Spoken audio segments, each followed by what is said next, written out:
after a frontstretch burnout to the adoring throngs that lined the 4.048-mile road course. NASCAR's three-time most popular driver and defending Cup Series champion granted an encore to fans demanding another in Turn 5. "I haven't spent any time in Wisconsin, so I'm not sure why they were so loud," Elliott said with a laugh. "It was super cool. Man, they were fired up. The amount of peer pressure I felt to do a burnout was, like, wow. I don't know that I've ever had that much peer pressure in my life to do a burnout. I knew it was going to happen," Elliott said. "I was out of tire. I knew they were going to blow out. I got down there in the interview. Literally that place was packed. All these people are chanting, 'Burnout,' at me. I wasn't going to say no. So I did. Blew the back tires off of it. Then ran out of gas. Had to have a push. It was just a timely deal."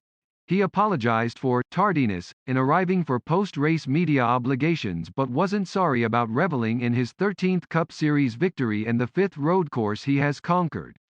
"The road to that first win. The lessons learned along the way. One of them is you have to enjoy these moments," he said. "They're way too hard to get.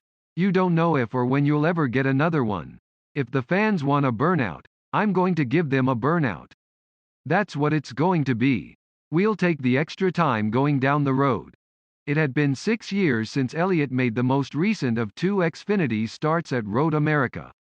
He also raced at Madison and the Milwaukee Mile, but was caught off guard by the reception from a sold-out weekend crowd of more than 100,000 at Road America. Elliott received another hearty cheer and chants of "Chase! Chase! Chase!" while addressing the crowd on the track PA in Victory Lane. "Walking around, I saw a lot of 9 hats and t-shirts and stuff," he said. "Yeah, it's super surprising. I ran 2 Xfinity races up here. I ran an ACA race in Madison. Outside that, I never really spent any time up here, so I don't really feel like I've earned the right to have that kind of support in this region. But it was amazing. I was super humbled by that. Just the people in general. Whether you're wearing 9 gear or not, there were just a lot of people here. I was just struck by how big of race fans we have and had here today. This place was packed. This is a massive road course. They were literally, people everywhere around the course. It's exciting, man. When they change the schedule up, go to new places, you bring energy and excitement that our series deserves to have. I think we saw that today. Sunday's race was the first in NASCAR's Premier Series at Road America since 1956. With Chicagoland Speedway falling off the Cup schedule the past 2 years, Road America re-established a Midwestern presence that is treasured by those such as Hendrick Motorsports Vice President of Competition Chad Knaus. Having been raised in Rockford, Illinois, Knaus returned to Road America for the first time in more than 20 years.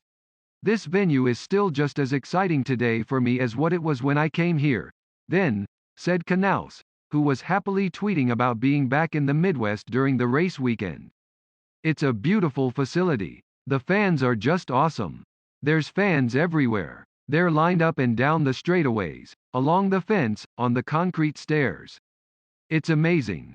Racing up here is such a huge deal, always has been. You can name hundreds of greats that came out of this area not only from the driver's standpoint but from the mechanics, crew chiefs, all of that.